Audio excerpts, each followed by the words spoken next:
Présent dans la cité des Koboros dans le cadre de la célébration de la 35e édition de la Journée mondiale de la population, le ministre d'État Abdoulaye Biotchane était aux côtés des jeunes du Bénin ce samedi 13 juillet 2024 à travers la séance dénommée l'après-midi de l'emploi et de l'entrepreneuriat. Les participants venus des 77 communes ont été entretenus sur les mesures prises par le gouvernement en faveur de l'entrepreneuriat et de l'emploi des jeunes. En 2016, quand le président Patrice Talon a été élu et que nous avons commencé par planifier le développement économique et social du Bénin, nous avons identifié effectivement l'emploi comme la première préoccupation de tous les Béninois, pas seulement des jeunes. Et si vous regardez, vous lisez les deux programmes d'action du gouvernement, PAG1 et PAG2, vous verrez que de tous les objectifs, celui qui a été le plus affiché, avec tous les risques, c'est celui sur l'emploi. Où nous avons dit en 2016 qu'il faut que pendant le premier quinquennat, on puisse créer au moins 500 000 emplois. Et nous avons créé pendant ce quinquennat-là plus de 800 000 emplois. Ça, c'est la réalité qui a été documentée par l'ISAE et par d'autres institutions internationales par la suite.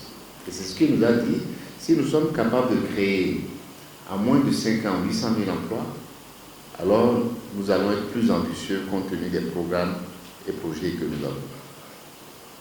Nous avons fixé en ce moment un objectif de 800 000 emplois, de 1 300 000 emplois. Et là aussi, j'ai été très heureux, en 2023, on a évalué quel était le chemin parcouru depuis 2021.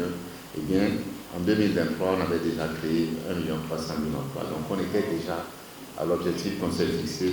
Et donc, 2024, 2025, 2026, on sera à beaucoup plus que cela. Plusieurs communications ont meublé cette séance qui était interactive. Pendant longtemps, les gens disent que le FNDA ne sert à rien, le FNDA ne fait rien. Et même dans la salle tout à l'heure, la première question qui avait été posée, c'était que vraiment le FNDA, c'est rien. Je crois que j'ai pu apporter quand même des réponses assez claires à ça là. Parce que justement, les gens font souvent une confusion avec le rôle de FNDA et les autres institutions de financement. Le FNDA n'est pas une structure qui octroie de crédit. Et c'est justement là la confusion que beaucoup de gens font. Et quand ils n'ont pas de crédit, à tort, ils attaquent bien sûr donc là le FNDA. En clair, le FNDA est un instrument de facilitation de l'accès au crédit. Nous avons signé de partenariat avec les banques, à peu près 10 banques, avec les SFD, et à partir de ces partenariats, nous avons bien sûr négocié pour baisser le taux d'intérêt. Au thème, les participants ont exprimé leur gratitude pour cette séance riche en informations. Ils repartent suffisamment aguerris et appellent la jeunesse à entreprendre. Oui, cette séance m'a vraiment porté parce que je suis un produit du FNDA. Parce que par le passé, je suis un ancien qui était partenaire aux institutions financières qui nous octroyaient des crédits à un taux tellement élevé, à 23%.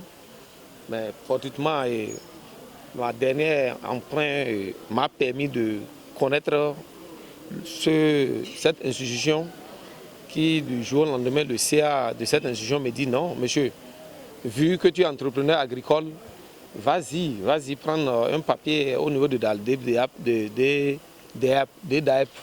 où ils vont livrer le papier et je suis aujourd'hui à 11% d'intérêt. Je demande à la jeunesse en réalité de s'activer pour entreprendre vraiment, parce qu'il ne suffit pas d'être à la maison en train de dormir et croire que tout va tomber du ciel.